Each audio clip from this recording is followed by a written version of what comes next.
근데 그가 모세의 간증을 듣고 이 하나님을 만나죠. 그 만났을 뿐만 아니라 그 모세의 장인이 희생제사 번제를 드렸다는 것은 이제 다른 신을 섬기지 않고 하나님만을 섬기라는 거예요. 여러분, 그 이드로가 모세의 간증을 듣고 맨 먼저 한 말이 뭔지 기억나십니까? 뭐였죠? 모든 신들 중에 신이다. 할렐루야. 아멘. 여러분, 그 당시 사람들은 신에 대한 개념이 한 영역에서만 활동하는 분이죠. 포세이돈 그러면 전쟁의 신이죠. 땅에서만 활동한다는 거예요. 그리고 몰렉은요, 바다의 신, 바다에서 활동하죠. 그리고 바알은요, 비를 주시는 풍류의 신이거든요. 그러니까 땅과 바다와 하늘의 영역에서 다 한 영역에서만 활동하는 것이 신이었는데, 하나님은요, 하늘에서도 바다에서도 땅에서도 모든 영역에서 다 활동하시는 분임을 그가 깨달았다는 거예요. 여러분, 그분이 우리의 하나님이신 줄로 믿습니다. 그분을 만난 이드로가 이제는 이방 신을 믿지 않고 이제 하나님만을 섬기기로 결단했습니다. 그리고 이른 아침에 일어나서 보니까 모세가 이스라엘 백성들과 하고 있는 일이 너무 잘못된 거예요. 모세에게 재판받기 위해서 수많은 사람들이 나와 있지 않습니까? 모세도 힘들고, 그리고 재판받기 위해 서 있는 이스라엘 백성들도 힘이 들었습니다. 그래서 그들의 기력이 쇠했다, 한 방에 훅 갈 수 있다, 그런 말이죠. 너무 힘들었다는 거예요. 그래서 이드로가 모세가 사람을 세우라고 말하죠. 1000부장, 100부장, 50부장, 10부장을 세워서 함께 일하면 좋겠다는 거예요. 그런데 사람을 세우는데 아무나 세우면 안 된다는 겁니다. 누구를 세우라 그래요? 능력 있는 사람을 세우라, 그렇게 말했습니다. 여러분, 능력 있는 사람이 어떤 사람입니까? 돈을 많이 가지고 있는 사람, 많은 걸 배운 사람, 넓은 아파트에 사는 사람, 좋은 차 가지고 다니는 사람, 그렇지 않습니다. 이것은 세상에서는 능력 있는 사람이라고 할 수 있지만 성경은 그렇게 말하지 않습니다. 어떤 사람이 능력 있는 사람입니까? 하나님을 경외하는 사람, 다시 말해서 하나님과 관계가 바르게 정립되어 있는 사람. 두 번째는요, 진실한 사람, 사람과의 관계가 바르게 정립되어 있는 사람. 세 번째는요, 불의한 이익을 미워하는 사람, 재물과의 관계가 바르게 정립되어 있는 사람. 여러분, 여기서 순서가 중요하다는 거예요. 하나님과의 관계가 바르게 되어 있으면 사람과의 관계도 바르게 되고요, 하나님과의 관계가 바르면 물질과의 관계도 바르게 된다는 거예요. 예수님께서 서기관이 예수님, 무엇이 하나님의 말씀입니까? 어떤 것이 말씀의 요지입니까? 물을 때에 예수님은 거침없이 말씀하셨습니다. 하나님을 사랑하라. 그리고 그와 같이 내 이웃을 내 몸처럼 사랑하라. 여러분, 우리가 하나님과의 관계가 바르면 사람과의 관계, 물질과의 관계가 바르게 정립될 수 있다는 거예요. 여러분, 이것은 우리가 창세기를 통해서도 살펴보지 않았습니까? 하나님을 경외한다는 것은 그분을 두려워한다, 무서워한다는 것이 아닙니다. 그분이 나에게 베풀어 주신 은혜가 너무 감사해서, 그분이 나에게 베풀어 주신 그 은총이 너무 감사해서 그분이 사랑스럽고 그분이 존경스럽다는 거예요. 여러분, 부모가 그렇지 않습니까? 우리를 위해서 마른 자리 진자리 다 이곳저곳 누이면서 키워줬던 그 부모님이 존경스럽지 않습니까? 무서워서가 아니라 나에게 사랑을 베푸시고 내가 할 수 없는 일이지만 도와주던 그분의 은혜가 감사해서 그분이 말하면, 부모님들이 말하면 우리가 지키려고 노력하지 않습니까? 그와 마찬가지로 여러분, 우리가 하나님을 경외한다는 것은 그분의 말씀을 무겁게 여기고 그분의 말씀을 지키려고 노력한다는 거예요. 여러분, 족장 시대의 인물들은 5명입니다. 우리가 알고 있듯이 아브라함, 이삭, 야곱, 요셉, 그리고 욥, 여러분, 이들은 두 가지 특징이 있지 않습니까? 그들은요, 정말 부여롭게 살았습니다. 그들은 나누어주며 살았습니다. 아브라함은 318명의 군사를 거느렸습니다. 식솔들을 포함하면 1000명입니다. 1000명 넘는 식솔들을 그 당시에 거느리고 살았다는 거예요. 이삭은요, 흉년의 때에 100배의 복을 받았습니다. 야곱은요, 49장에 보니까 창세기, 아브라함과 이삭이 받은 복보다 더 많은 복을 받았다. 여러분, 야곱은 바로 왕을 축복하는 담대함도 그에게 있었습니다. 여러분, 요셉은 우리가 알고 있는 것처럼 열방을 먹여 살리는 거부가 되었다는 거예요. 욥은요, 동방에서 가장 존경받는 사람이요, 동방에서 가장 큰 부자였다, 성경은 소개하고 있습니다. 그러나 중요한 것은, 여러분, 그들이 이런 부유로운 인생을 산 것은 하나님을 경외했다는 거예요. 여러분, 저와 여러분이 주님을 경외함으로 말미암아 하나님이 우리에게 족장시대 인물들처럼 살기를 원하시는 그런 삶을 저와 여러분이 살아낼 수 있기를 주의 이름으로 축복합니다. 많은 사람들에게 복의 통로가 되는, 5,000명분을 혼자 먹는 사람이 아니라 5,000명분을 나누어주는 그런 믿음의 거부들이 되기를 예수 그리스도의 이름으로 축복합니다. 아멘. 우리 지난 종교 살펴보지 못했는데 27절 한번 보세요. 18장 27절. 자, 우리 함께 읽어볼까요? 모세가 그의 장인을 보내니 그가 자기 땅으로 가니라. 여러분, 장인 이드로가 모세와 함께 머물다가 이제는 자기 집으로 돌아갔습니다. 돌아갔는데 혼자 갔다는 거예요. 여러분, 이드로가 누구를 데리고 왔습니까? 자기 모세의 아내와 두 아들들을 데리고 왔지 않습니까? 여러분, 잘 한번 생각해 보세요. 여러분, 성경으로 한번 4장 20절 한번 펴보세요.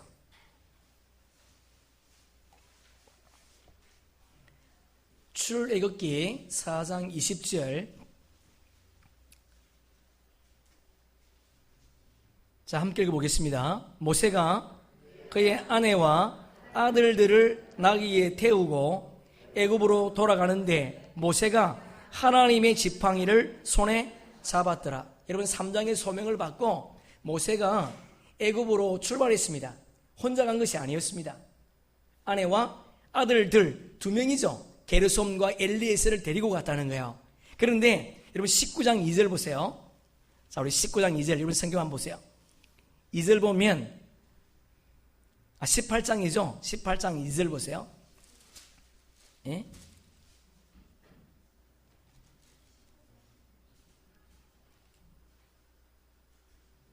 18장 2절 보세요. 모세의 장인 이드로가 모세를 돌려 아내와 그의 두 아들을 데리고 왔으니 이름은 게르솜이라. 모세가 이르기를 내가 이방에서 나그네가 되었다 함이라. 이 보니까 장인이 데리고 왔어요. 이드로가 모세의 아내와 그리고 두 아들들을 데리고 왔습니다.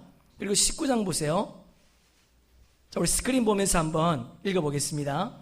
모세의 장인 이드로가 모세를 돌려보내던 그의 아내 십보라와 그의 두 아들을 데리고 왔으니, 예, 여러분 데리고 왔어요.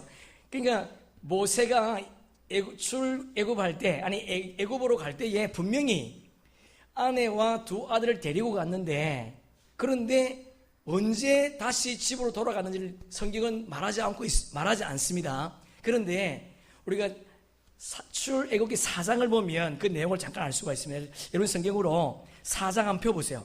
죄송합니다. 24절 보세요. 출애굽기 4장 24절 보세요. 여러분, 모세가 4장 20절에서 아내와 두 아들들을 데리고 지금 애굽으로 가지 않습니까?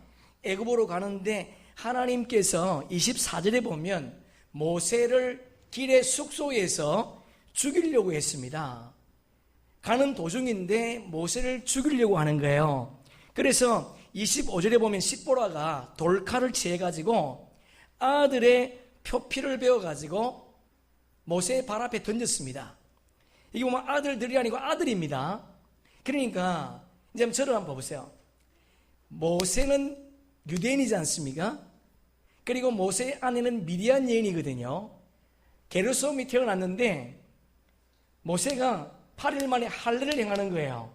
그러니까 그 당시 뭐 수술칼이 있는 것도 아니고 돌칼로 했다 그러죠. 돌칼로 했으니까 얼마나 아프겠습니까? 아이가 고통받는 것을 보니까 그 미디안 여인이었던 시보라가 이제는 다시 아들이 태어나면 할례를 하지 않겠다고 결심한 거예요. 그래서 여기 보니까 아들의 보피를 그렇게 되어 있지 않습니까? 그러니까 게르솜은 할례를 행했는데 둘째 아들 엘리에셀은 할례를 하지 않았다는 겁니다. 그래서 하나님께서 모세를 죽이려고 했다는 거예요. 그래서 모세의 아내 시보라가 둘째 아들 엘리에셀을 할례를 행하고 그 표피를 던졌더니 어떻게 했습니까? 26절 보면 하나님이 그를 놓아주시니 모세를 살려줬다는 거예요. 그러면서 그 부분에 보니까 이것은 할례 때문이라 그렇게 되어 있습니다. 여러분 이것이 왜 중요한가 하면 여러분 보세요. 모세가 하나님의 소명을 받기 이전에는 하나님께서 그의 죄를 묻지 않았습니다. 그런데 이제는 하나님의 소명을 받고 하나님의 사역을 감당하려고 할 때에는 하나님이 그 할례 받지 않은 것을 물었다는 거예요.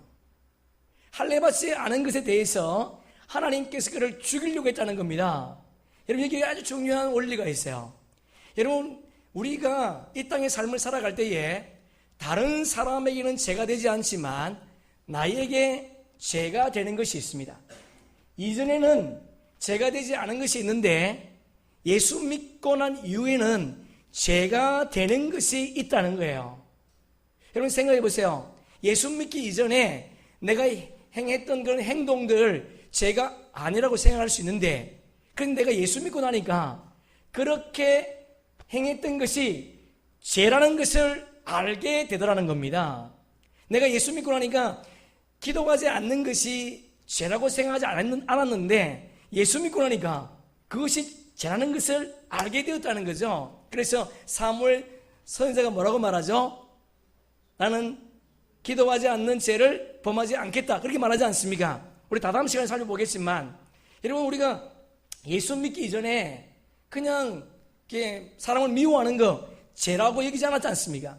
그러나 여러분 예수님은 사람을 미워하는 그 자체가 살인하는 것이라 그렇게 말했거든요. 예수 믿고 나니까 사람들을 미워하는 것이 그것이 죄라는 것을 알게 되었다는 거예요. 다시 말해서 주님은 오늘 우리에게 성도로 이 땅의 삶을 산다면 거룩한 삶을 살기를 요구하고 있다는 겁니다. 여러분 생각해 보세요. 우리가 지난번 12장을 살펴보면서 이스라엘 백성들이 유월절을 행하고 나서 출애굽하지 않습니까? 출애굽한 이스라엘 백성들에게 하나님은 누룩을 제거하라. 누룩을 제거하지 않으면 이스라엘 회중 가운데 너희를 끊어버리겠다 그렇게 말했거든요. 예수를 잘 믿는 사람이 아니었습니다. 이제 각 예수 믿기로 결정한 그들에게 하나님은 거룩을 요구하셨다는 거예요. 여러분 우리는 예수 믿는 사람입니다. 예수를 믿는다는 것은 세상의 말씀을 믿는 것이 아니고 하나님의 말씀을 믿는 자라는 거예요. 우리가 예수 믿기 이전에는 그런 행동들, 그리고 내가 예수를 잘 믿기 이전에는 기도하지 않는 것, 남을 미워하는 것, 그것이 제가 아닌 줄 알았는데, 그러나 하나님의 말씀을 듣고 그리고 읽고 예수를 만나고 나니까 기도하지 않는 것이 죄요, 다른 사람 미워하는 것 자체가 죄라는 것을 알게 되었다는 거예요. 하나님은 우리에게 끊임없이 거룩을 요구하신다는 것을 기억하는 저와 여러분 되기를 주님의 이름으로 축복합니다. 1절 보세요. 자, 1절 함께 읽습니다. 이스라엘 자손이 애굽 땅을 떠난 지 3개월이 되던 날 그들이 시내 강야에 이르니라. 이게 아주 중요한 두 단어가 있습니다. 3개월 떠난 지, 이 단어가 굉장히 중요한데 이 3개월에 대해서는 우리 다음 주에 살펴보려고 합니다. 이스라엘 백성들이 애굽에서 떠나온 지 셋째 달 첫날이 되었다는 거예요. 근데 그들이 여기서 얼마나 머무는가 하면 11개월 정도를 머뭅니다. 우리 민수기 함께 읽어보겠습니다. 둘째 해 둘째 달 20날에 구름이 정그의 성막에서 떠오르매 이스라엘 자손이 시내 강야에서 출발하여 자기 길을 가더니, 그러니까 출애굽에서 시내에서는 11개월 2년 2월 20일 날 그들이 출발했다는 거예요. 11개월 동안 머물렀습니다. 여기서 뭐 했는가? 여기서 하나님께서 20장에 보면 율법을 주시거든요. 십계명을 시작해서 율례와 율법 그리고 성막 제도를 계속 말씀하십니다.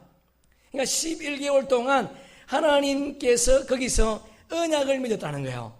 그래서 이것을 시내산 언약이라 그렇게 말합니다. 시내산 언약이기도 하지만 하나님과 이스라엘 백성들 간의 중보한 사람이 모세였기 때문에 모세의 언약이라 그렇게도 말합니다. 여하튼 그들이 12년 동안 머물렀습니다. 보세요. 그리고 2절 보세요. 자, 2절 함께 읽습니다. 그들이 르비딤을 떠나 시내 강야에 이르러 그 강야에 장막을 치되 이스라엘이 거기 산 앞에 장막을 치니라. 그 강야, 그래 있죠. 그 강야. 거기 그 산이거든요. 그러니까 그들이 도착한 곳은 아무 곳에 도착한 것이 아닙니다. 이곳이 어디냐? 3장 12절 우리 함께 읽습니다. 하나님이 이스라엘 이르시되 내가 반드시 너와 함께 있으리라. 내가 그 백성을 애굽에서 인도하여 낸 후에 너희가 이 산에서 하나님을 여러분 하나님께서 모세를 부르시고 너희가 이 산에서 그들이 40여일 만에 도착한 곳이 이 산이라는 거예요. 하나님이 약속하신 그 땅이라는 겁니다. 거기에 머문 거예요. 거기에 1절이 시간적인 배경을 의미한다면 2절은요 공간적인 배경을 의미하는 거예요. 자, 1절에서 우리가 다시 한번 돌아가 보세요. 1절에 중요한 단어가 떠났다라는 단어거든요. 여러분 그들이 떠났습니다. 3개월 되던 해에 이스라엘 백성들이 시내 강야에 떠나서 도착을 했습니다. 여러분 우리 찬송가에 보면 찬송가의 첫 소절이 제목입니다.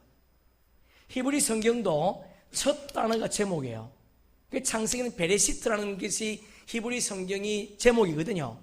출애굽기는요 벨레세모트가 제목입니다. 그 뜻이 뭔가 하면 이것들이 그들의 이름이라 그런 말이거든요. 출애굽기 1장에 보면 계속 이름들이 등장하는 거예요.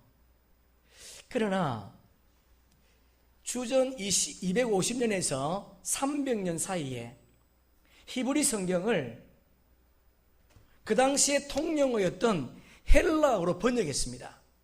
그것이 70인역이에요. 70인역.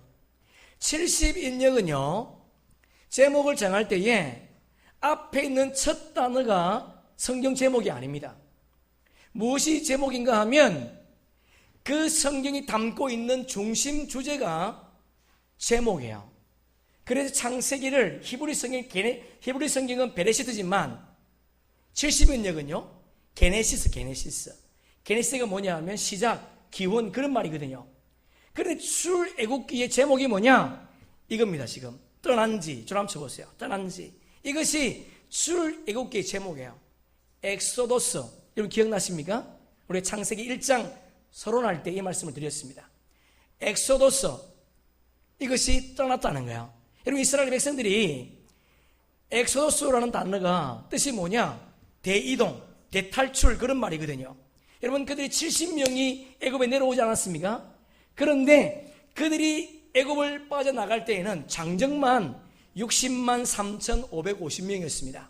그들만 나온 것이 아니었습니다. 수다한 잡족들, 다른 민족들도 함께 따라 나왔습니다. 그러니까 개수에 들지 않은 어린아이들과 노인, 여자들 포함하면 적게는 200만, 많게는 300만 명 정도가 된다는 거예요. 그런 의미에서 보면 엑소도스, 대탈출 맞지요?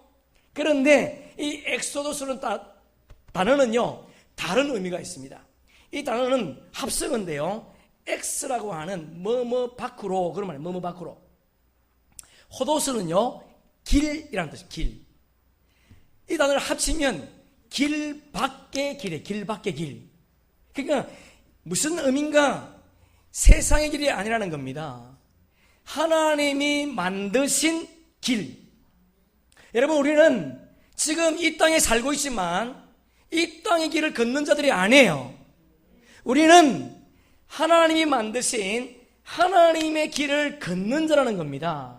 그래서 성경에 엑소도스라는 단어가 헬라어 세 군데 나오는데요. 우리 한번 성경을 한번 찾아보겠습니다. 한번 읽어보겠습니다. 누가복음 9장 함께 읽습니다. 문득 두 사람이 예수와 함께 말하니 이는 모세와 엘리야라. 영광 중에 나타나서 장차 예수께서 예루살렘에서 별세하실 것을 말할세. 변화산 사건이거든요. 예수님이 십자가 지시고 부활할 것을 엘리야와 모세를 불러서 천상예를 했습니다. 여기에 별세가 엑소도스입니다. 별세는 죽는다는 의미지 않습니까? 그런데 이 죽는다는 의미가 아니고요. 돌아간다. 어디로? 고향으로. 내가 이 땅에서 사명을 다하고 하나님 나라로 돌아가는 것이 별세라는 거예요. 예수님이 죽으셨지만 죽음으로 끝났습니까? 그렇지 않습니다. 그분은 부활하셔서 부활의 첫 열매가 되어주신 줄로 믿습니다. 하나님의 사명을 다하고 그리고 하나님이 머무는 영원한 나라에 도착하셨다는 거예요. 이것이 엑소도스예요. 자, 두 번째 베드로후서 함께 읽습니다. 내가 힘써 너희로 하여금 내가 떠난 후에라도 어느 때나 이런 것을 생각나게 하려 하노라. 떠났다. 이것이 엑소도스입니다. 베드로도 뭐 있다는 거예요? 하나님께서 나를 이 땅에 보내시고 하나님이 주신 사명을 다하고 영광스러운 하나님의 나라에 도착했다는 겁니다. 그것이 길 밖의 길이라는 거예요. 히브리 11장 함께 읽습니다. 믿음으로 요셉은 임종시에 이스라엘 자손들이 떠날 것을 말하고 또 자기 뼈를 위하여 명하였으며 떠날 것. 애굽에서 떠났거든요. 세상에서 떠났다는 거예요. 저와 여러분은 이 땅의 삶을 살고 있지만 세상이 만들어 놓은 길이 아니라 하나님이 만들어 놓은 그 길로 걸어가는 하나님의 백성인 줄로 믿습니다. 이스라엘 백성들이 개척한 땅도 아니고요. 이스라엘 백성들이 만든 길도 아닙니다. 길 밖의 길이라고 할 때 길은요, 그 앞의 길은 인간의 길, 세상의 길, 고난과 죽음의 길이라면 뒤에 있는 길은요, 생명의 길, 영생의 길, 자유의 길, 하나님의 길인 줄로 믿습니다. 주님은 오늘 우리에게 이 땅의 삶을 산다 할지라도 하나님의 길을 걷기를 원하신다는 것 다시 한번 기억하시면서 하나님, 내가 이 땅의 길이 아닌 주님이 만드신 생명과 자유와 영생의 길을 걷겠습니다. 고백하는 저와 여러분 되기를 예수님의 이름으로 축복합니다. 예수님께서 이 길이 어떤 길인가 친히 말씀하셨습니다. 자, 우리 한번 마태복음 7장 함께 읽습니다. 좁은 문으로 들어가라. 멸망으로 인도하는 문은 크고 그 길은 넓어 그리로 들어가는 자가 많고 생명으로 인도하는 문은 좁고 그 길은 흡사하여 찾는 자가 적음이라. 여러분 보세요. 그 좁은 그 주님 만들어 놓으신 그 길은 특징을 두 가지로 말씀하시네요. 첫 번째는 좁답니다. 두 번째는요, 험하다. 평탄한 길이 아니라는 거예요. 그런데 더 재미있는 단어가 있습니다. 찾는 자가 적음이라. 이게 원어로 번역하면 찾아야만 만날 수 있는 길이라는 거예요. 여러분, 넓은 길은요, 찾을 필요가 없습니다. 넓으니까 그냥 가면 돼요. 좁은 길은 눈을 뜨고 마음을 모아서 찾아야지만이 찾을 수 있는 길이에요. 그런데 그 문이 좁습니다. 험합니다. 그러나 그 길이 생명의 길인 줄로 믿습니다. 여러분, 이 길을 걸어가다가 주님 만나기를 축복합니다. 아멘. 자, 그리고 3절 보세요. 3절 우리 다시 한번 읽습니다. 시작. 모세가 하나님 앞에 올라가니 여호와께서 산에서 그를 불러 말씀하시되 너는 이같이 야곱의 집에 말하고 이스라엘 자손들에게 말하라. 여러분, 이게 참 이 본문이 너무 중요합니다. 여러분 보세요. 모세가 산에 올라갔습니다. 그리고 산에 올라온 모세에게 하나님 말씀하셨습니다. 맞습니까? 중요한 것은 모세가 산에 올라갔다는 거예요. 그리고 하나님은 산에 올라온 모세에게 말했다는 겁니다. 여러분, 지금까지 모세를 하나님이 말씀하실 때에 특정한 장소에 올라오라 말한 적이 없습니다. 그가 머무는 그 땅에서 주님이 말씀하셨고 모세는 그 말을 들었습니다. 애굽에서, 광야에서 어느 곳이든 주님 말씀하시면 들었다는 거예요. 그러나 하나님은 오늘 모세에게 올라오라, 올라온 모세에게 말했습니다. 모세가 이렇게 말할 수 있지 않습니까? 하나님, 애굽에서처럼 광야에서처럼 그냥 말씀하시면 제가 듣겠습니다. 그렇게 말하지 않았다는 거예요. 모세가 올라갔습니다. 여러분, 우리가 교회에 나와 있는 거, 그리고 하나님 앞에 있는 거 표면적으로 보면 비슷한 것 같지만 그렇지 않습니다. 여러분, 잘 들으셔야 돼요. 우리가 지금 이곳에 앉아 있습니다. 하나님은 무소부재하세요. 어디든 계십니다. 왜 오늘 우리가 이 자리에 앉아 있습니까? 왜? 그분께 집중하려고.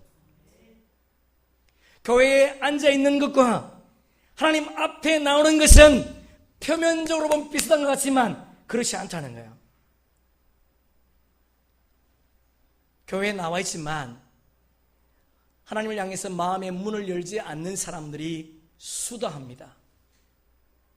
바라기는 여러분이 앉아있는 이 자리가 하나님께 마음의 문을 여는 그런 은혜가 있기를 예수 그리스도의 이름으로 축복합니다. 여러분, 하나님 앞에 남아있다는 것은 어떤 의미가 있는가? 그분의 말씀을 듣고 그분의 말씀에 순종하는 것이 하나님 앞에 있는 거예요. 교회 앞에 있는 것과 하나님 앞에 있는 것은 엄청난 차이가 있습니다. 여러분, 성경을 찾습니다. 마태복음 24장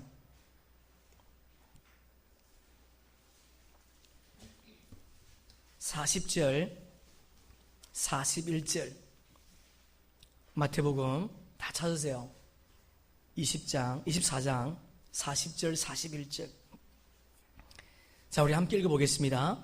그때에 두 사람이 밭에 있음에 한 사람은 데려가고 한 사람은 버려둠을 당할 것이요, 두 여자가 맷돌을 하고 있음에 한 사람은 데려가고 한 사람은 버려둠을 당할 것이니라. 자, 한번 두 사람 동그라미 치세요.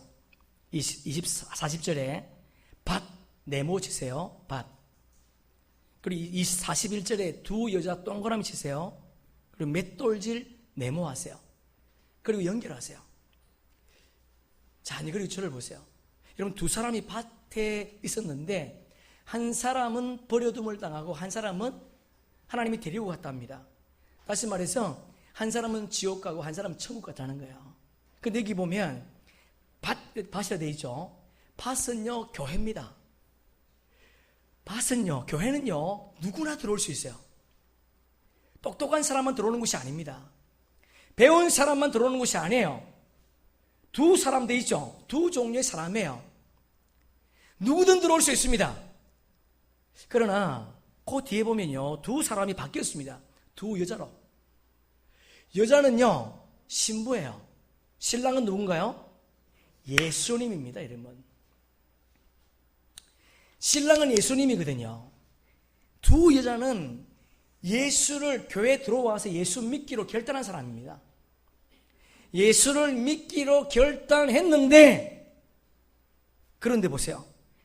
그런데도 불구하고 어떻게 됐다고요? 한 사람은 데려가고 한 사람은 버려둠을 당할 것이라. 교회에 여러분 출입한다고 해서 다 아니라는 거죠. 다시 말해서 우리가 교회에 앉아 있다는 것은요, 하나님 앞에 앉아 있어야 한다는 거예요. 그러니까 맷돌질 한다는 게 일한다는 거거든요. 사역을 한다는 겁니다. 여러분, 우리 교회에 사역하는 사람 얼마나 많이 있습니까? 봉사하고 헌신하고요, 교사로, 찬양단으로, 또 주방으로, 기도로 헌신하고 예수입니다. 그럼에도 불구하고 헌신하고 애썼는데도 하나님이 내가 너를 모르겠다는 거예요. 여러분, 이것을 주님이 친히 마태복음 25장에서 해석을 하셨습니다. 우리가 알고 있는 것처럼 열처녀 비유, 10명의 처녀가 5명은 지혜롭고 5명은 어리석답니다. 10명은 다 교인이거든요. 근데 5명은 어리석대. 왜 어리석습니까? 그들은 똑같이 잠을 잤습니다. 신랑이 올 똑같이 깨어났습니다. 그런데 5명은요, 천국 갔지만 5명은 천국 못 갔습니다. 이유가 뭐예요? 5명은, 슬기로운 5명은요, 등과 기름이 준비되어 있었습니다.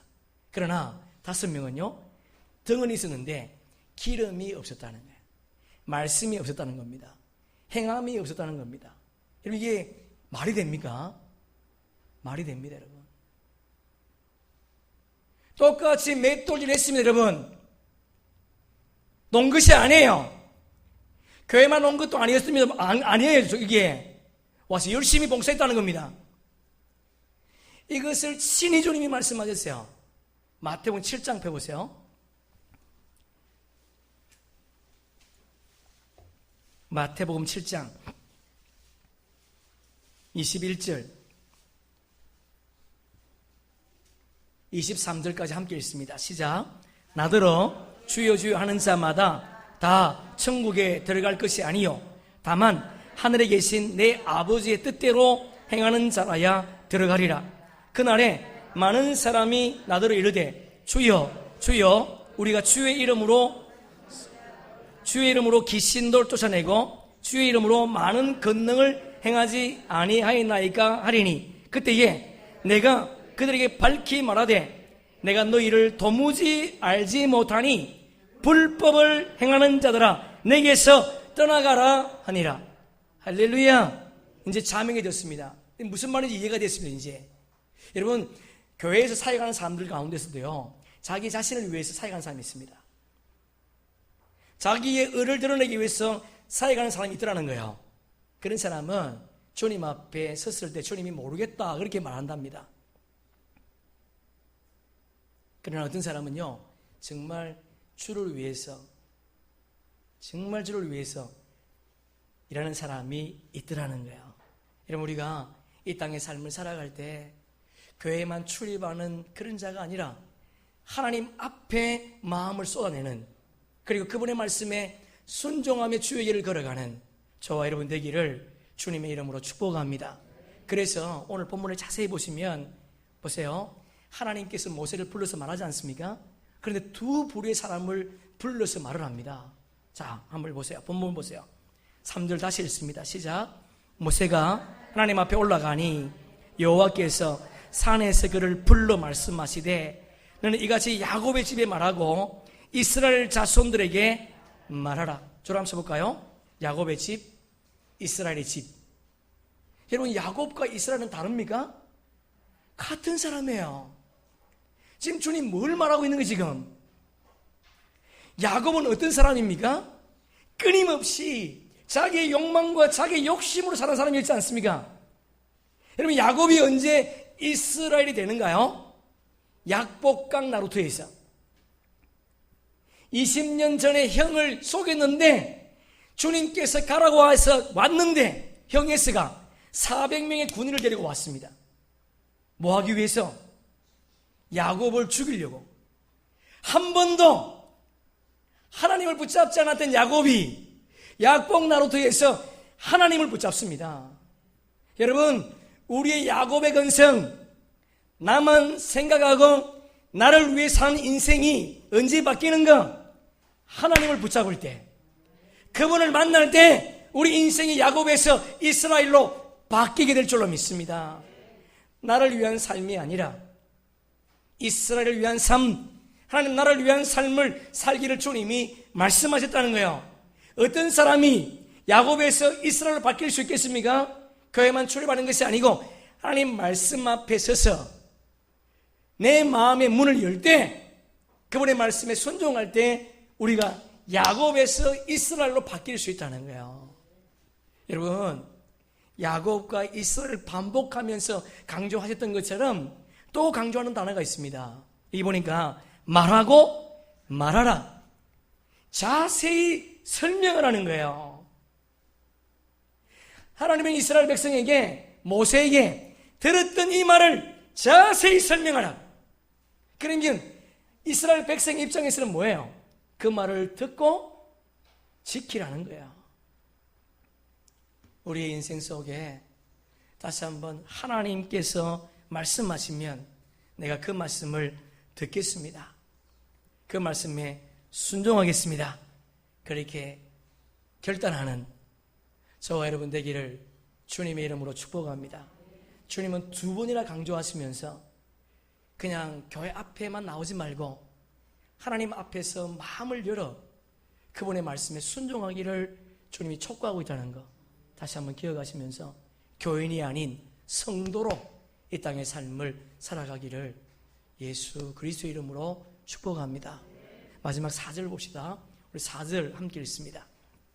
내가 애굽 사람에게 어떻게 행하였음과 내가 어떻게 독수리 날개로 너희를 업어 내게로 인도하였음을 너희가 보았느니라. 그럼 여기서 예수님은, 하나님은 두 가지를 설명합니다. 아니, 어떻게 보면 애굽에서 지금 40여일 동안 시내 강내에 도착할 때까지를 한 절로 요약했습니다. 근데 두 분류로 요약하고 있죠. 두 분류로 말하고 있습니다. 첫째는 보니까 애굽에서 어떻게 행하였는가. 이게 뭐죠? 하나님이 이스라엘 백성들을 구원했다는 거예요. 어디에서? 애굽에서 구원했답니다. 그리고 그 뒤에 보니까 어떻게 독수리 날개로 너희를 업어 내게로 인도하였음을 너희가 보았다. 이게 뭐죠? 그들을 구원했는데 하나님께서 그들을 어떻게 했다는 거예요? 인도했다. 여기까지 인도했는데 어떻게 인도했는가? 어미 독수리가 새끼 독수리를 업어서 인도하는 것처럼 그렇게 인도했다는 거예요. 여러분, 독수리는 새 중에 왕이지 않습니까? 다른 새들은 부리를 가지고 새들을 옮긴다 그래요. 그러나 독수리는요, 새끼를 등에 업고 옮긴답니다.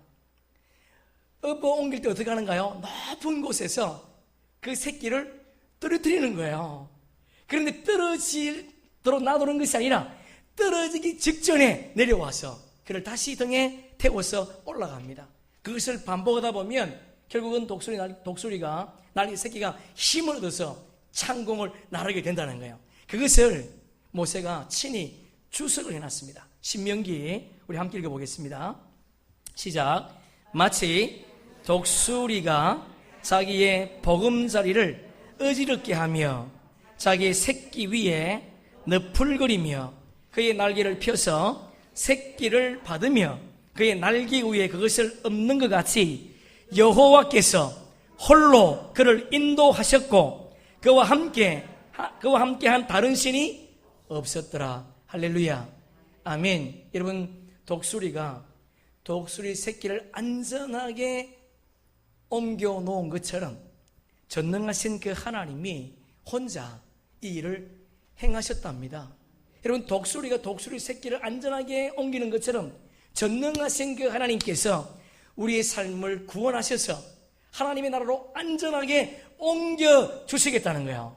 그러나 중요한 것은 여러분, 이스라엘 백성들이 애굽을 떠나서 호렙산에 도착할 때까지 정말 평탄한 길만 걸었습니까? 그렇지 않습니다. 그들이 애굽에서 이 땅까지 올 때에 평탄한 길만 걸은 것이 아니라 우리가 알고 있는 것처럼 홍해 바다를 만났습니다. 앞에는 홍해요, 뒤에는 애굽 군대였습니다. 죽음 앞에 그들이 놓였다는 거예요. 홍해를 건너와 3일길을 걸었는데 물이 없었습니다. 그런데 그 물이 썼습니다. 먹을 수가 없는 물이었습니다. 한 달이 되었을 때는요, 먹을 양식도 떨어졌습니다. 르비딤에서는요, 쓴물도 없었습니다. 아말렉 군인들이 쳐들어왔습니다. 여러분, 이렇게 우리 인생에도 주님을 믿지만 고난과 고통이 반드시 따라온다는 거예요. 여러분, 우리 인생 속에 고난이 있다 할지라도 두려워하지 않을 것은 독수리 새끼를 안전하게 옮기는 것처럼 전능하신 그분이 저와 여러분을 그 고난의 현장 속에서 안전하게 옮겨주실 줄로 믿습니다. 홍해를 가르셔서 마른 땅을 걷게 하셨던 그 하나님, 썬물을 달게 하셨던 그 하나님, 반석을 지셔서 물이 나오게 하셨던 그 하나님, 하늘 문을 여셔서 매일매일 비같이 양식을 주셨던 그 하나님, 그 하나님이 우리의 하나님이신 줄로 믿습니다. 여러분 지금 홍해 앞에 있습니까? 아니면 마실 물이 없고 먹을 것이 없습니까? 우리가 해결할 수 없는 아말렉 군대를 만났습니까? 그러나 염려하지 마시고 우리를 안전하게 인도하실 전능하신 하나님을 믿고 남은 삶을 걸어가는 저와 여러분 되기를 주님의 이름으로 축복합니다. 아멘. 말씀을 정리하겠습니다. 엑소더스, 길 밖의 길. 여러분, 저와 여러분은 세상의 길이 아니라 하나님이 만드신 생명의 길, 영생의 길, 자유의 길을 걷는 자인 줄로 믿습니다. 그러나 이 길은 많은 사람이 찾지 않습니다. 좁고 험한 길이기 때문에 적은 사람이 쫓는다 그러네요. 여러분, 저와 여러분이 땅의 삶을 살아갈 때에 넓은 길이 아니라, 편한 길이 아니라 하나님께서 원하시는 그 십자가의 길을 걸어가다가 주님을 만날 수 있기를 주의 이름으로 축복합니다. 여러분, 저와 여러분이 그냥 교회만 형식적으로 나오는 자가 아니라 교회당에 나와서 집중하여 하나님 앞에 마음의 문을 활짝 열고 그분을 영접하는, 아니 그분의 말씀을 듣고 순종하기로 결단하는 저와 여러분 되기를 주의 이름으로 축복합니다. 여러분, 함께 맷돌질 하지만 한 사람은 데려감을 당하고 한 사람은 지옥 가다는 걸 꼭 기억하시면서 내 의지와 내 힘이 아닌 주님이 주시는 능력과 주님이 주시는 힘으로 주의 일을 감당하는 이스라엘로 남은 삶을 살아가기를 주님의 이름으로 축복합니다. 그리고 주님이 우리를 구원하셨다면 반드시 주님은 우리를 인도하신다는 것도 믿으면서 남은 인생길을 걸어가기를 소망합니다. 여러분, 그분이 나를 구원하시고 나를 반드시 인도하신다는 것을 믿는다면 우리의 삶이 해피하지 않겠습니까? 어떤 고난 가운데서도 그분이 나를 반드시 하나님 나라로 인도하실 거야. 그것을 믿고 인생길을 걸어가다가 그분을 만나는 은혜가 있기를 축복합니다. 우리 한번 4절 말씀 다시 봅니다. 여기 강조하는 단어가 있습니다. 내가, 저를 한번 쳐볼까요? 또 좀 더 가보면 또 내가, 그렇게 되어 있습니다. 내가 누군가요? 하나님이세요. 하나님이 우리를 구원하셨습니다. 여러분, 우리의 힘으로 우리가 구원받을 수 없습니다. 하나님이 구원하셨습니다. 그리고 하나님은 우리를 인도하신답니다. 하나님 우리를 인도하실 때에 빠른 길로, 쉬운 길로 인도하지 않습니다. 하나님은 빠른 길로, 쉬운 길로 인도하지 않습니다. 애굽에서 가나안 가는 길은 블레셋 길로 가면 빠른 길입니다. 그리고 평지입니다. 그런데 주님은 그 길로 인도하지 않았다는 거예요. 주님은 우리를 인도하실 때에 빠르고 쉬운 길이 아니라 우리 믿음의 유익한 길로 주님이 인도하실 줄로 믿습니다. 아멘. 그렇다면 여러분, 주님이 우리를 정말 유익한 길로 인도하신다면 지금 우리가 만난 그 삶의 자리를 수용할 수 있기를 바랍니다. 그것이 나쁜 자리든 고통의 자리든 아픔의 자리든 그것이 어떤 자리든 주님이 나를 이곳에 있게 하셨다면 주님이 반드시 독수리가 날개를 펴서 새끼를 업어 옮기는 것처럼 주님이 반드시 우리를 옮길 수 있다는 것을 믿으면서 그분의 인도함을 받는 그런 은혜가 있기를 축복합니다. 아멘. 우리 마지막으로 시편 127편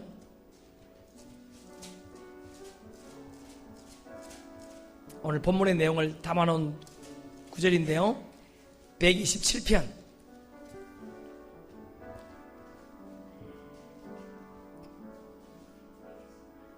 시편 121편 시편 121편 우리 함께 읽어보겠습니다. 시작. 내가 산을 향하여 눈을 들리라. 나의 도움이 어디서 올까? 나의 도움은 천지를 지으신 여호와에게서로다. 여호와께서 너를 실족하지 아니하게 하시며 너를 지키시는 이가 졸지 아니하시리로다. 이스라엘을 지키시는 이는 졸지도 아니하시고 주무시도 아니하시리로다. 여호와는 너를 지키시는 이시라.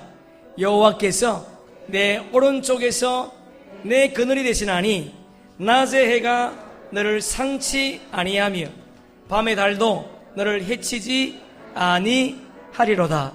여호와께서 너를 지켜 모든 환난에서 면하게 하시며 또 내 영혼을 지키시리로다.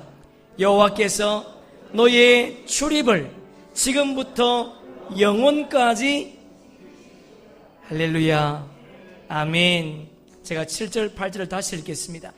여호와께서 너를 지켜 모든 환난을 면하게 하시며 또 너를 지키시리로다. 여호와께서 너의 출입을 지금부터 영원까지 지키시리로다. 아멘. 여러분 이 말씀 믿고 우리 남은 순례길을 걸어가는 은혜가 있기를 축복합니다. 우리 한번 찬양하겠습니다. 나 무엇